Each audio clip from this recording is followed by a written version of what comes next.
ত্রিভুবনে তুলনা হয় না, নবী তোমার ত্রিভুবনে তুলনা হয় না। ধ্যানে মনে পাই জানে তার যদি পাই, ধ্যানে মনে চাই তার যদি পাই না, নবী তোমার ত্রিভুবনে তুলনা হয় না। রাসূল তোমার ত্রিভুবনে তুলনা হয় না।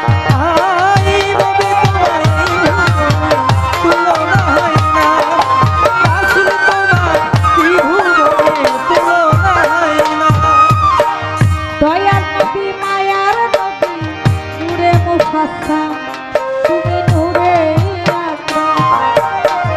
দয়ার নবী মায়ার নবী নূরে মুফাসসাল তুমি আসুন। আমি নূরে নবী তুমি নূরে নবী নূরে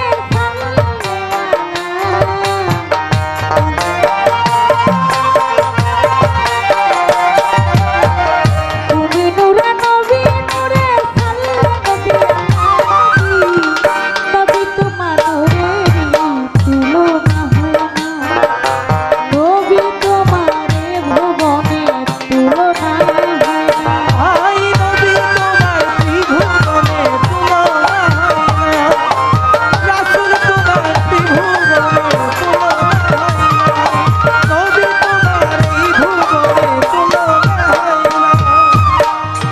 যেইভাবেতে প্রশ্ন করে শুনিলাম আসরে, আপনারাই আছেন যারা গান শুনবেন ধৈর্য ধরে, ভাবের কথা জোড়া গাথা নাই আছে তার শেষ। আপনারা যারাই আছেন শুনিবেন বিশেষ, আমার দুনিয়ার এবং দুনিয়ার বাইরে যাকে সৃষ্টি না করলে আল্লাহ কিছুই সৃষ্টি করিতেন না, সে আমার দয়াল নবী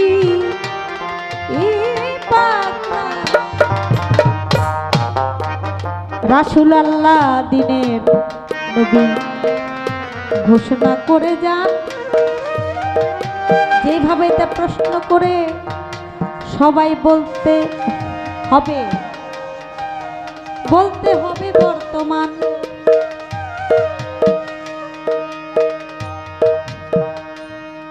দয়াল নবীর মোহরে নবুয়ত অনেকেই দেখেছিল, আমার চাইতেও আপনারা বেশি জানেন ভালো। একদিন আমার জিব্রাইল এসে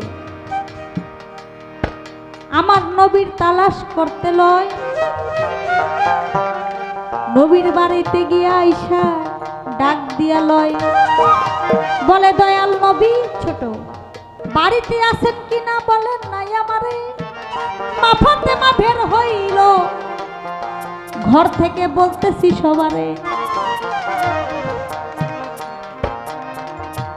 জিব্রাইলকে দেখে মা ফাতেমা বলে ছোট কাকা বাবা তো বাড়িতে নাই, মসজিদের নবমীতে গেলে আমার বাবার দেখা পাবেন তাই। ছোট কাকা শুনিয়া জিব্রাইল গেল গোসা হইয়া, মনে মনে পুষিয়া জিব্রাইল গেল রওনা হইয়া। মসজিদে নবমীর দিকে যখন জিব্রাইল যায়, আমার দয়াল নবী দূর থেকে লক্ষ্য করতে পাই। দয়াল নবী দেখে জিব্রাইলের মনটা গোসা হইল। দয়াল নবী ডাক দিয়া জিব্রাইলকে কইল, এতদিন আপনি আমার কাছে আসেন একটা হাসি খুশি, আজকে আপনার মনটা খালি মলিন কেন, আপনি একটু বলেন তো। জিব্রাইল আলাইহিস সালাম বলে, হে দয়াল নবী আপনার কাছে একটা বিচার দিব। বলে কি বিচার? আজকে আপনাকে খোঁজ করার জন্য আপনার বাড়িতে গিয়েছিলাম, গিয়ে আপনার তালাশ করতে আপনার মেয়ে ফাতেমা ঘর থেকে বের হয়ে আমাকে বলল, ছোট কাকা আমার বাবা বাড়িতে নাই। ছোট কাকা বলল আমায়, আমি লজ্জা পাই কেন ছোট কাকা বলল বিচার আমি চাই? আমার নবী বলে, ও জিব্রাইল বসেন শান্ত হইয়া, আপনাকে দুই এক কথা আমি যাবো জিগাইয়া। আপনার বয়স কত বলেন নাই আমারে?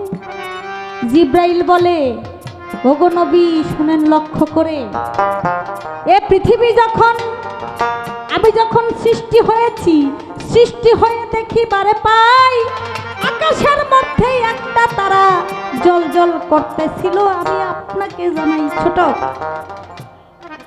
আকাশের মধ্যে একটা তারা জ্বলজ্বল করতেছিল, সেই তারাটা আমি 70,000 বার 70,000 বছর এটা জ্বলজ্বল অবস্থায় আমি আকাশের মধ্যে দেখছি, আমি সৃষ্টি হই। এবং সেই তারারা যখন নিভে গেছে তখনও আমি 70,000 বার দেখছি যে এই এই তারাটা নিভন্ত অবস্থায় ছিল। এইভাবে জ্বলতে আর নিভতে, জ্বলতে আর নিভতে আমি 72,000 বার দেখছি তারাটা জ্বলেছে এবং নিভেছে। আমি যখন সৃষ্টি হয়েছি তখন দেখেছি জ্বলন্ত অবস্থায় 70,000 বার ছিল, আবার দেখেছি নিবন্ত অবস্থায়ও 70,000 বার ছিল। এইভাবে 72,000 বার আমি জ্বলতে আর নিভতে দেখছি।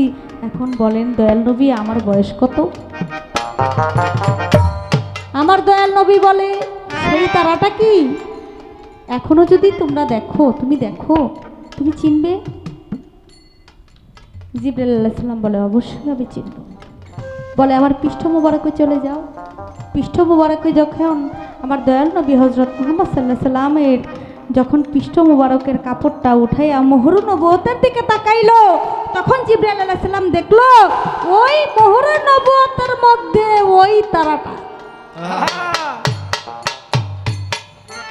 চিৎকার দিয়ে জিবরাইল বললেন, ইয়া রাসূলুল্লাহ, আমি এই তারাটাই দেখেছি। আমার নবী বলে, এই তারার মধ্যে শুধু আমি একা ছিলাম না, এই তারার মধ্যে পাকপান জাতুন ছিলেন, এই তারার মধ্যে মা ফাতেমাতুজ জোহরা, ইমাম হাসান, ইমাম হুসাইন এবং মাওলা আলী করে বলল ওয়াজহু, এবং আমি নবীও ছিলাম। সুবহানাল্লাহ।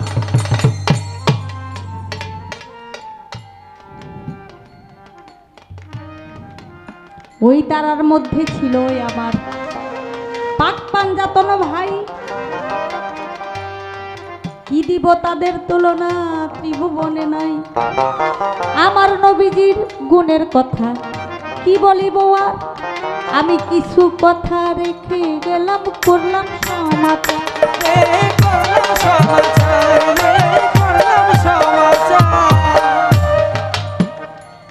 সবাই তো নবীর পাগল।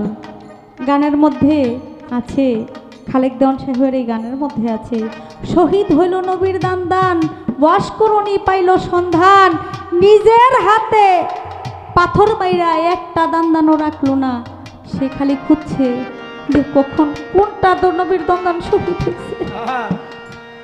আরে কোনটা আমার নবীর দান দান শহীদ হয়েছে, ডান দিকেরটা না বাম দিকেরটা, সামনেরটা না পিছনেরটা, এই ভেবে সে একে একে পাথর মেরে সব দান শহীদ করে ফেলছে।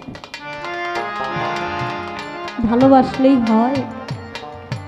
কয়জন ভালোবাসতে পারে এই পৃথিবীতে? বাজান একটা নবীর এক নাম ডাকা যাবে না।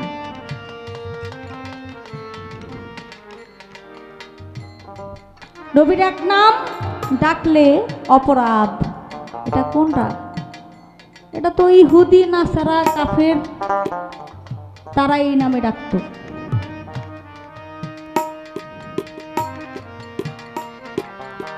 তারা রাইল বলে ডাকতো, রায়না বলে ডাকতো।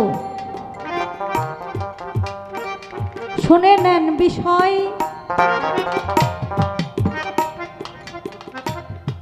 রায়না শব্দের অর্থ কুৎসিত কালো হয়। রায়না শব্দের অর্থ হলো কুৎসিত কালো। এটা আমার নবীকে নামে এই নামে ডাকতো, কিন্তু আমার নবী কি আসলেই কুৎসিত কালো ছিল?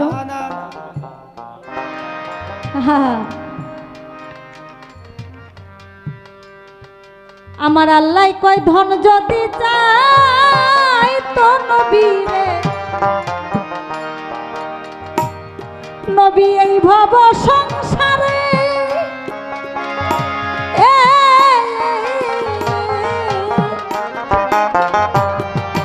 পাহাড় সমান ধন দিতই আমার আল্লাহ পরওয়ারে নবী ধন যদি চাই তো বাজান এই ভব সংসারে পাহাড় সমান ধন দিতই আমার আল্লাহ নবী কয় উম্মতের কান্তার হইয়াছি নবী